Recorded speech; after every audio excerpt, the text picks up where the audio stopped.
Hi there, I am Dr. Weiss, and today I'm going to be talking about Taoism or Taoism. This is an introduction to Taoism.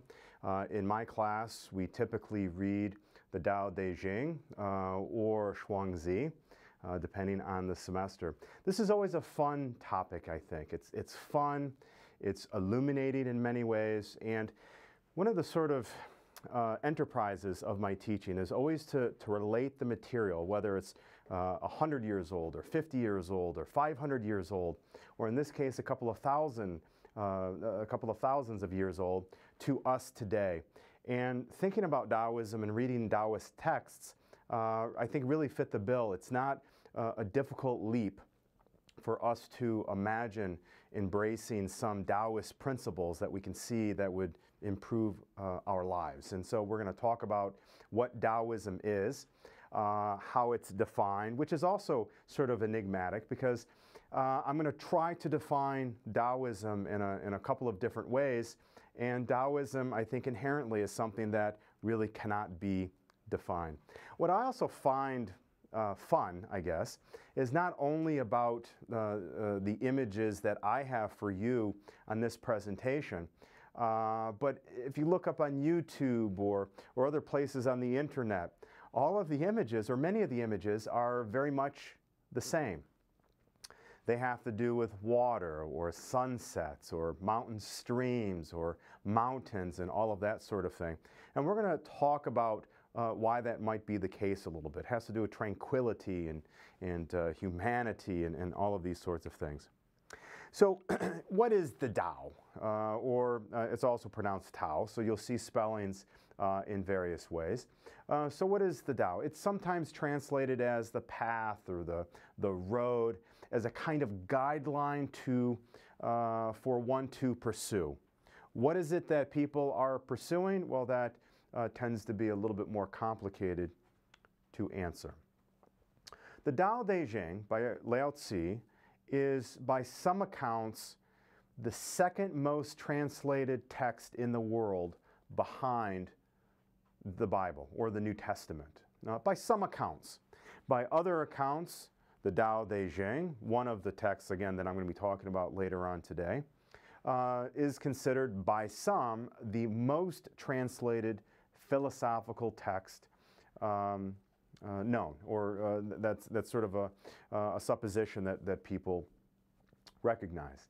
The first few lines of the first chapter of the Tao Te Ching are some of the most famous, not only in the Tao Te Ching, but in all of philosophical texts in history. So, lots of sort of large statements pertaining to the Tao Te Ching. Again, in some semesters for my students, we read the Tao Te Ching. In some semesters, we read Zhuangzi, which is, I keep using the word fun. These texts are difficult, they are esoteric, they are metaphysical in many ways, and physical, and they are also fun. And Zhuangzi is certainly a fun writer to read. The first couple of lines, and periodically I'm going to be looking down to my lower left here. You can't see it in the frame, but I am looking at something, and it is a computer. The Tao that can be told is not the eternal Tao. The name that can be named is not the eternal name. The Tao that is both named and nameless, as nameless, it is the origin of all things. The first few lines of the Tao Te Ching. What makes this text fun, at least in this way, is when I read that, or more often than not, when we are reading it together in class or taking turns reading it. And the question that I ask first is, what do you think that means? And students often look at one another, sort of chuckling or with blank expressions, and nobody really knows what exactly the opening or any portion of the Tao Te Ching might mean. Again, the sort of fun aspect of it, scholars and philosophers and practitioners of Taoism have been thinking about these sorts of lines and other lines and verses in the Tao Te Ching, and no one's really quite figured it out anyways. Some characteristics of Taoism: that it emphasizes wu wei, or action through non-action. the idea in our vernacular, in our common vernacular, to go with the flow, a cliche, might originate from Taoism. We're going to talk about flow or movement in all sorts of different situations. That Taoism has to do with naturalness and simplicity and spontaneity. It has to do with a harmonious, a harmonious relationship between nature, humanity, and the divine. And even in these sort of basic characteristics of Taoism, we can see, of course we can see some of this maybe in the Judeo-Christian tradition, and some of the other great texts and sacred texts of the ancient world, whether we're talking about the Ramayana or the Mahabharata or other texts that we might encounter in the ancient world. That these things are not just that are explicit to Taoism. And I think this is what makes Taoism so interesting. Some of these things we might find in all sorts of different places. But Taoism, for most practitioners, for much of its humanistic philosophy, often when we think about world religions, we think about, well, somebody is a practitioner of, or somebody is involved in the faith of Christianity or Judaism or in Islam. And those are that you adhere to those particular principles, those particular rituals, let's say, and those particular religions. What's interesting about Taoism, is it a religion? Some might argue that it could be a religion. It's more, I would characterize it as a humanistic philosophy. There's a moral center to it. There's an environmental center to it. And Taoism, many of its principles can be adopted in your life, in people's lives, no matter what religious background or what religious faith that you might follow. So we have a harmonious relationship between nature, humanity, and the divine. It's concerned with appropriate behavior and ways of leading and governing others. So what does this mean? Taoism came into existence around the first millennium BCE, somewhere around between the 5th and 6th century BCE in China. In many ways, Taoism was countercultural. If Taoism is concerned with the individual and the sorts of decisions and morality of the individual, you can see that this would be in opposition, let's say, to the state, to institutional behavior, to ways that the institution or the government might want people to follow. Taoism was sort of countercultural in this respect. Confucianism was institutional, and we're going to talk a little bit about that here shortly. Again, the pictures that I have in this, we can see the background is of a cherry blossom. The image here is a hillside somewhere in China full of azaleas or things in the Ericaceous family that are blooming. Oftentimes when we think of Taoism, or when scholars think of Taoism, presentations on Taoism or what have you, words like harmony and tranquility. And every time that when I have the opportunity to teach a Taoist text, it always sort of reminds me about the things, about the sort of modern movements of mindfulness, or even 19th century American transcendentalism, about going out into the woods and sort of stopping and smell the roses. And so I think in this way Taoism has a lot of things that it can offer us in our everyday life. And this will help, I think, help us understand some of these early Taoist texts. So it's an individual philosophy.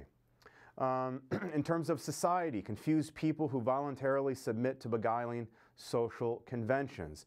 So what is going on in China in between the 6th and 5th century BCE? This is about this period in Chinese history where the Zhou dynasty is beginning to break apart.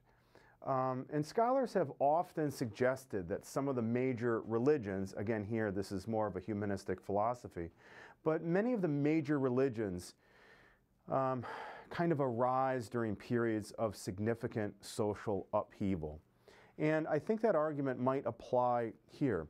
The Zhou dynasty, which comes into power roughly at the beginning of the first millennium BCE, by the 500s is beginning to break apart into smaller regional, and there's regional feuding and warring and things like this. And Taoism, I think, becomes a way with which people can understand their position during this period of significant social upheaval. Laozi, considered the seminal author of Taoism, and he wrote the Tao Te Jing, cautions that social conventions may include virtues and behaviors which benefit society at the expense of the individual, sacrificing personal contentment for the good of anonymous others. So what do I mean by this? And we can sort of see that this is a bit countercultural.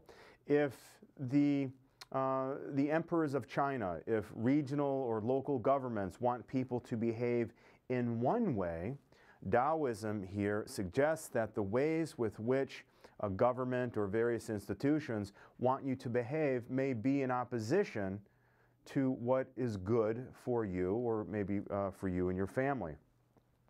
The Taoist separates ineffective virtues from effective ones by understanding that there are helpful individual values and potentially unhelpful social values. Again, this is a philosophy that starts with the individual. This duality of society versus the individual in some ways harkens to early America's rugged individualism. Confucianism, which arose about the same time as Taoism, is really something very different. Now, there is some anecdotal and some historical evidence that suggests that maybe Laozi interacted perhaps with Confucius. There are some intersections in philosophy between Confucianism and Taoism, but they are very, in many ways, very, very different. They come from very different philosophical traditions. Confucius, much like the figure in the New Testament, Jesus, and much like Sophocles in the Greek world, sort of roamed around China with his philosophy and was interested in being sponsored by the state. So when I say sponsored by the state, meaning he wanted government, he wanted the emperor, the powers that be, he wanted to be sponsored by them. And certainly, if you were interested in having a government or an emperor sponsor your philosophy, it could not be countercultural. In fact, it had to be the opposite. It would have to reinforce the values that local government or an emperor would want to impose upon community. Two of the main tenets of Confucianism would be hierarchy and ritual. Now, hierarchy is very important because the hierarchy starts with the family, the relationship between children and the father, the relationship between wives and the father. And the father was the head of the household, made the rules, made the decisions. And this then became a model for family units within society.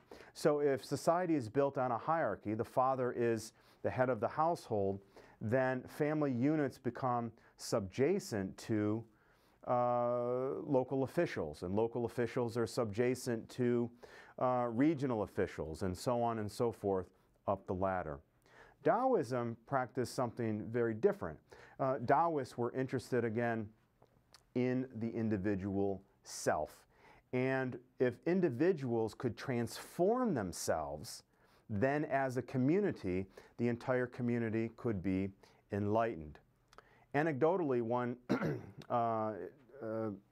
actually I think a scholar said this, used this as a kind of metaphor. If you have a good emperor, and the emperor has laws, the laws would never have to be enforced because everybody within the community would abide by those laws.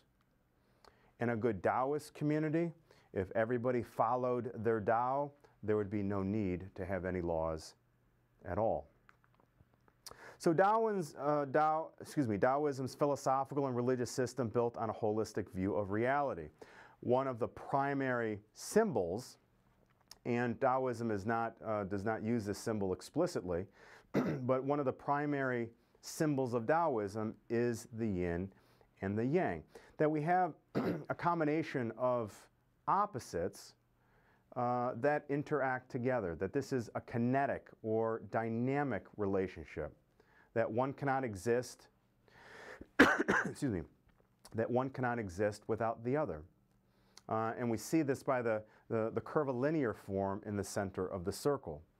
We also see in the yin and the yang a portion of the white within the black circular form and a portion of the black within the white circular form, indicating the importance and balance that the Taoist is trying to attain. These are not an independent phenomena. These are equal, represents the balanced proportions of our universe as found in nature. The clarity of color symbolizes the need for clarity in all aspects of life. Clarity requires one to commit to do nothing halfway. The rotation of colors also represents the soul. The soul goes somewhere at the time of death, so it came from somewhere at the time of birth. What I find really interesting, maybe a little bit different than some of the early world religions, is that Taoism was interested in life. And the sort of things that Taoism advocated for was not really advocated for, so if you do certain things good now, your afterlife would, you would be rewarded. Taoist thinking was about how to improve your life now. In fact, one scholar has said that Taoism was the earliest self-help program that existed in the world. Not only was Taoism interested in the tranquility and harmony of your mind, and then how that translates into the various realms that you might circulate in, but also about your diet.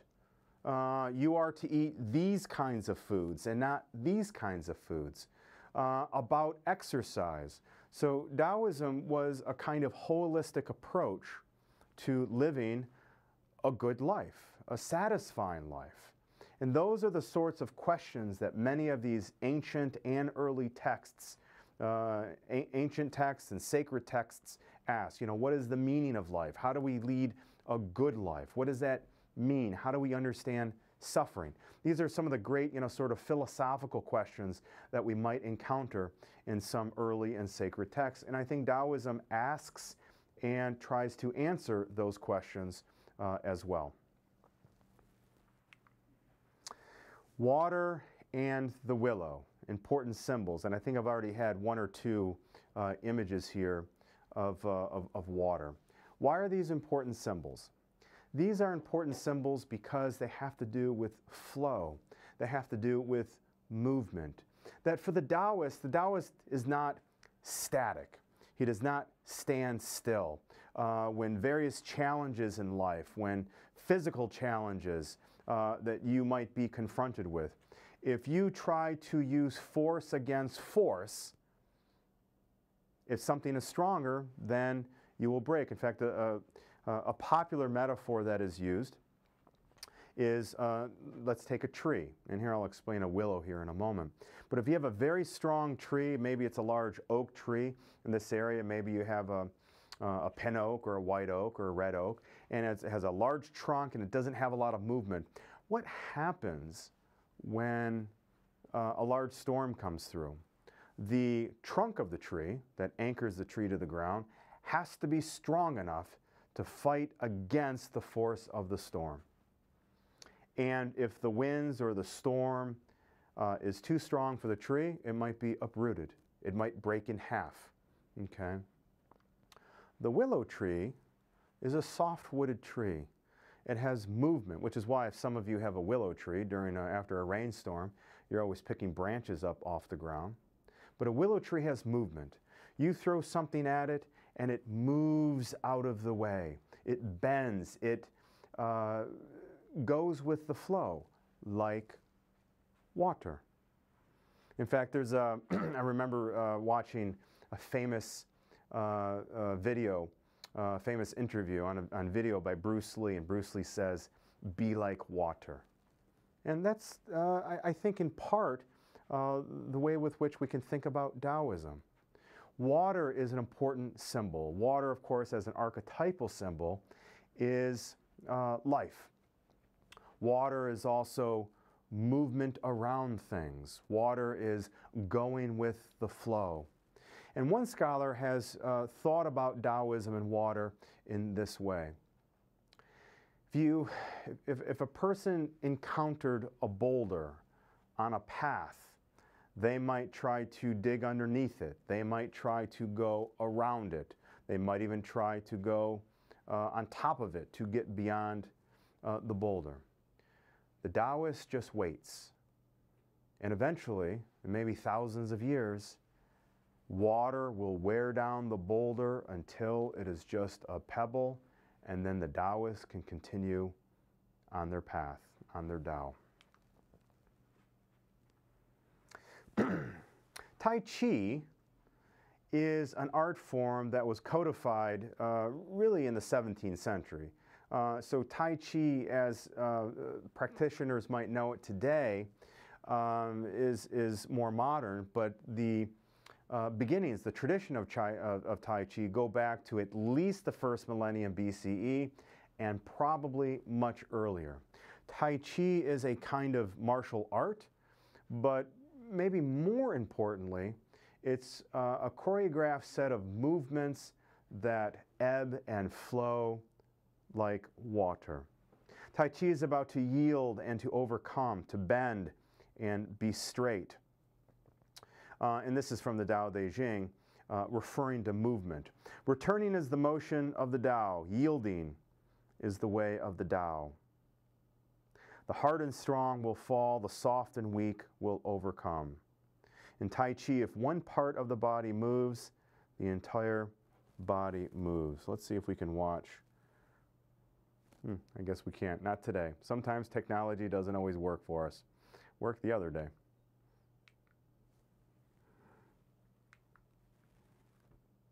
Okay.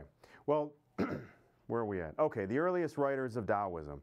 So I've mentioned his name several times. Laozi, or Laozi, is supposedly the writer of the Tao Te Ching. Like many ancient texts, scholars aren't entirely certain if Laozi was the writer in its entirety of the Tao Te Ching. There's also some evidence to suggest that Laozi, which means old master, may not have existed at all. And this again is whether we're talking about an author of Gilgamesh or of the Iliad and the Odyssey. This is a kind of pattern, even the Ramayana. This is a kind of pattern that's repeated in the ancient world because historical records, things were not stored, on the cloud. The sort of anecdotal story of Laozi and the Tao Te Ching was that Laozi became fed up. He became unhappy with the environment, with the social environment during the first millennium BCE, and he decided to leave. And on the western edge of China, there was a guardhouse to guard the boundary of China. And the guard recognized that there was this old learned man that was Laozi. And the guard said, "Wait, sir, before you go, can you tell me about some of your knowledge?" And he convinced Laozi to stay for the night. And again, like many stories in the ancient world, Sophocles did not write down his own material. Plato did, and the figure of Jesus, he had his disciples. And this sort of, again, follows in that tradition that the guard wrote down the philosophical sayings of the Tao, the philosophical sayings, and these then became the Tao Te Ching. So it's translated as the way or personal character, so the way of the person. The Tao Te Ching was codified or collected after Jing, which is the classic of poetry, and before Zhuangzi. It's contemporary with Confucius. It's a religious, philosophical, and literary text in the humanistic tradition. Again, one of the most translated works in the world. Evidence suggests, again, like many other ancient or sacred texts, that there were, if there was Laozi, that there were parts of the Tao Te Ching added later. How do they find this out? I think that's, the sort of contextualize how scholars figure out if there are portions of an earlier text that had portions added later on. One of the easiest ways, two that come to mind immediately, has to do with language. And think about, here we are in the 21st century, a year that we'd like to put behind us. But think about language. Think about reading a book, let's say, from the 19th century. Think about reading, let's just say, The Red Badge of Courage, or an Edith Wharton novel, let's say. Those are two American authors. For some of us, for many of us, we would read a text that is 100+ years old, and it would seem older to us. That the language, the use of the words, the kinds of words that were used are older. And in the same way, when scholars look at large portions, or when they look at these literary texts or these sacred texts, and they find words that don't fit with the other words, they say, you know what, this looks like a portion of it that was added later on. That's the first thing. The second thing is if you have a text that, let's say, has 100 lines to it, just to use that as an example. If you have a text that has 100 lines to it, but 10 versions of it were found that only have 80 lines to it, then you can hypothesize that perhaps the original text had 80 lines, and this version of it, which has 100, was probably added later. So major themes in the Tao Te Ching: the way, virtue, again, action through non-action, moderation, ruling, individual responsibility, and war. The chapters in the Tao Te Ching that have to do with war are really quite interesting because they advocate for not doing anything, which usually facilitates an interesting conversation with, if the Tao Te Ching suggests not doing anything during war, wouldn't that, wouldn't the consequences of that be that your community, your region is going to be overrun? So usually those portions facilitate some good conversation. The Tao Te Ching, some scholars think that the Tao Te Ching, like in some ways the classic of poetry, which is 300 or 305 poems that were gathered supposedly by Confucius, that the Tao Te Ching is a collection of proverbs, a collection of songs, a collection of folk sayings that Laozi or several authors may have collected together. Oftentimes, in reading the Tao Te Ching, there are portions that are mysterious, difficult to unpack, difficult to interpret. But there might be then a line or two that makes more sense than the other. A nice quote that you can pull out and hang your hat on and, again, make some interesting interpretation. These are some portions here. Silence is a source of great strength. Life is a series of natural and spontaneous changes. Don't resist them. That only creates sorrow. Let reality be reality. Let things flow naturally forward in whatever way they like.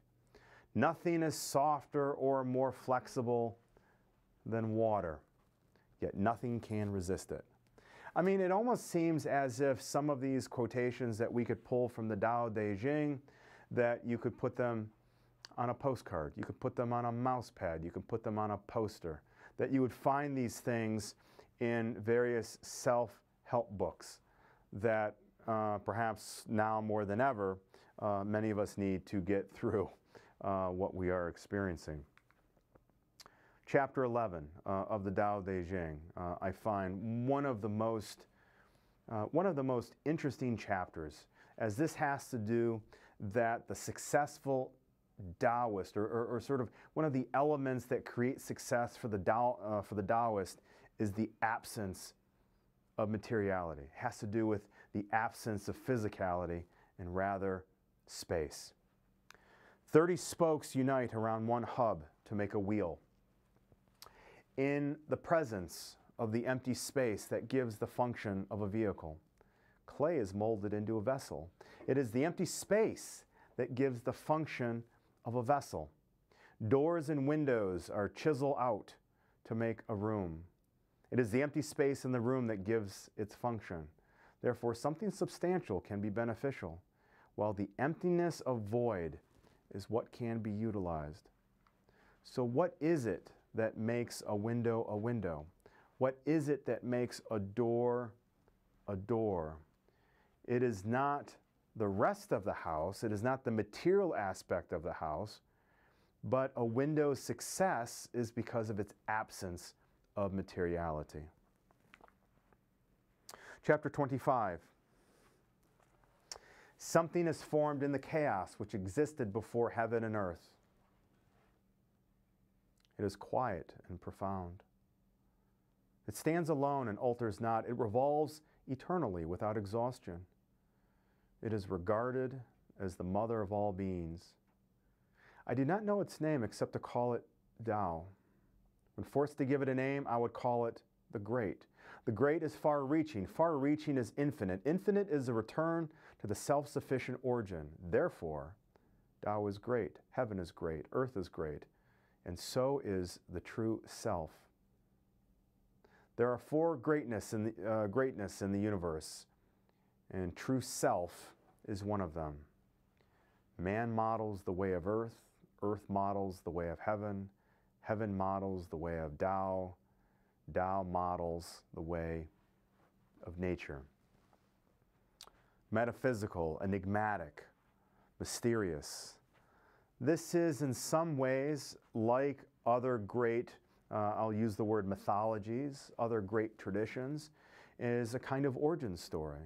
First you have the one, then the one becomes the two, and so on and so forth. You have a division that creates the world. And here we have a division of life, a cosmological structure within the Tao Te Ching. One more here, I think. Chapter 8. A person of great virtue is like flowing water. Again, notice here on my left shoulder, another image of water and nature. Water benefits all things and contends not with them. It puts itself in a place that no one wishes to be, and thus is closest to Tao. A virtuous person is like water, which adapts itself to the perfect place. His mind is like the deep water that is calm and peaceful. His heart is kind, like water that benefits all. His words are sincere like the constant flow of water. His governing is natural, without desire, which is like the softness of water that penetrates through hard rocks. His work is a talent, like the free flow of water. His movement is of right timing like water that flows smoothly. A virtuous person never forces his way, and hence will not make faults. In this passage, there's, I think, a confluence, a meeting of different elements here. I think Taoism, in part, is an environmental embrace, that the Taoist practitioner, in order to follow the Tao, in order to be successful, also embraces nature in the natural world to help reflect and reinforce the tranquility that is needed in order to come to balance. So nature is important to the Taoist. In fact, I believe it was in 2000 or 2001, the Chinese government excommunicated a group of Taoists because they were using rare animals in their foods, or making powders, medicinal powders and things of that nature. The Taoist supposedly isn't interested in that sort of thing. The Taoist is interested in preserving the natural world. In that, there's also a kind of morality. So if the individual helps preserve nature in order to achieve a kind of balance There's a moral argument here. It makes a person a good person, someone who's satisfied with their life, who's not going to hurt other people. And again, if everybody was successful in following their Tao and being a part of a Taoist community, because its inherentness of morality, of being a good person, then you can have a successful community. Zhuangzi, or Master Zhuang, wrote a text called Zhuangzi, and this arrives 100 or 150 years or so after the Tao Te Ching. It's a very different kind of text, very enjoyable to read. In fact, again, I'm going to use the word fun.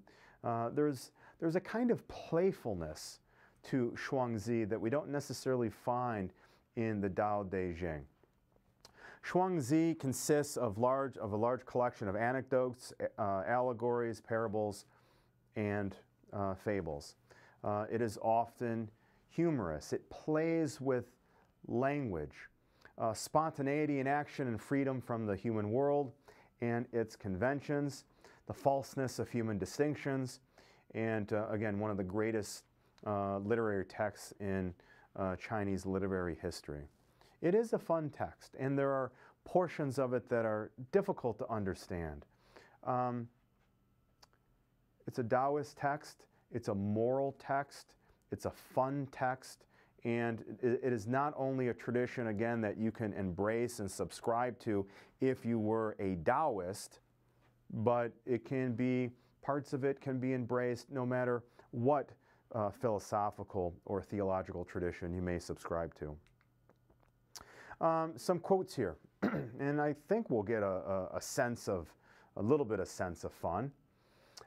Certainly, I think we're going to get a sense of some expressions that are communicated to help us live satisfying lives. A frog in a well cannot discuss the ocean because he is limited by the size of his well. A summer insect cannot discuss ice because it knows only its own season. A narrow-minded scholar cannot discuss the Tao because he is constrained by his teachings. Now you have come out of your banks and seen the great ocean. Now you know your own inferiority. So it is now possible to discuss great principles with you. There are portions of Zhuangzi that have to do with learning, about expansion of horizons. And I think that the quote that I just read has to do with that in part. Where is that man who has forgotten words, that I may have a word with him? That's funny. I think it's funny. It's playful. It's looking at language and deconstructing it, trying to get underneath it, trying to get through it, pulling it apart. And there are many passages in Zhuangzi where he plays with language.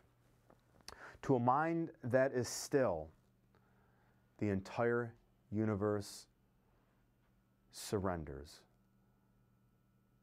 To a mind that is still, the entire universe surrenders. You know, again, having to do with getting to a place where, and I'm going to sort of put this in the modern world, getting to a place where you're not getting, 10 emails, 10 email notifications every minute, where your text messaging or your group me or your story is not being updated, or you're not getting notifications because somebody else's story who's living their life and they're telling you what food they're getting as carryout from what restaurant, and you have to read about that. To finding center, to finding peace is one of the things that Taoists are interested in. Great understanding is broad and unhurried. Little understanding is cramped and busy. This is one of my, maybe I've said this several times already, one of my favorite quotes that I've taken out of Zhuangzi. What does it mean, great understanding is broad and unhurried? Well, first of all, the first quote that I used said that if I am a scholar explaining what things mean, I cannot do it adequately because I cannot get beyond my own narrow understanding of discourse. So that's sort of a disclaimer. Great understanding is broad and unhurried. That means, I think, that to be good at anything, to learn anything well, you know, it takes time. It takes a lifetime sometimes to learn something well, whether it's a sport or a musical instrument, or to learn about a text, or to understand or attempt to understand a sacred text, that it is a slow process. If you want not to learn something, then it's, you know, you're Googling it, you're reading sound bites, you're reading things about it that you can make sense of for a moment, but you don't know what it is that you are learning. Learning takes time. And the sound of water says what I think. Another quote from Zhuangzi. One of the most famous anecdotes in Zhuangzi is called the transmutation of things. And this is the butterfly dream. And this may be in Zhuangzi, maybe the most quoted, the most translated portion of this text. And let me read it for us. Once upon a time, Zhuangzi dreamed that he was a butterfly, flying about enjoying itself. It did not know that it was Zhuangzi. Suddenly he woke and veritably was Zhuangzi again. He did not know whether it was Zhuangzi dreaming that he was a butterfly or whether it was the butterfly dreaming that it was Zhuangzi. Between Zhuangzi and the butterfly, there must be some distinction. This is a case of what is called the transformation or the transmutation of things. Very famous passage here. It's a bit playful, but it also has to do with understanding reality, and that oftentimes we think we understand things in a certain way. There are other perspectives, perhaps other realities that we are unfamiliar with. And this is another example having to do with language. I think we're going to get a sense of the playfulness from Zhuangzi. Words are not just wind. Words have something to say. But if what they have to say is not fixed, then do they really say something, or do they say nothing? People suppose that words are different from the peeps of baby birds. But is there any difference, or isn't there? What does the way rely upon? That we have true and false. What do words rely upon? That we have right and wrong. How can the way go away and not exist? How can words exist and not be acceptable? What I find really interesting about the sort of humorous playfulness, playful aspect of Zhuangzi is that I think in here and in other places that Zhuangzi, the author, is sort of thinking about the boundaries of language, which really I think is a postmodern idea, a postmodern understanding about language, that language can only communicate to a certain point. Now, how do we communicate things? There are lots of ways that we can communicate things, body language and facial expressions, but perhaps our best tool is with language. At the same time, language can only communicate to a certain point. If we use one word in a different context or a different word altogether, do we still communicate meaning? Are there generational differences when words change meaning, or new words that are used and maybe the listener is not familiar with the context of language in that way? And I think in this portion here, Zhuangzi, the text, is speaking to that boundary. And finally here, how is Taoism, or how has Taoism been interpreted in modern culture? And it's scary for me to think about that the Matrix 1 first came out in 1999, which was quite a few years ago now. The Matrix, which they're making a new one, a fourth, the Matrix was a trilogy. and the movie trilogy has all sorts of different philosophical traditions that sort of power it, including Taoism and postmodern theory, simulacra and simulation, Christian theology, all sorts of different things that are going on, including Taoism.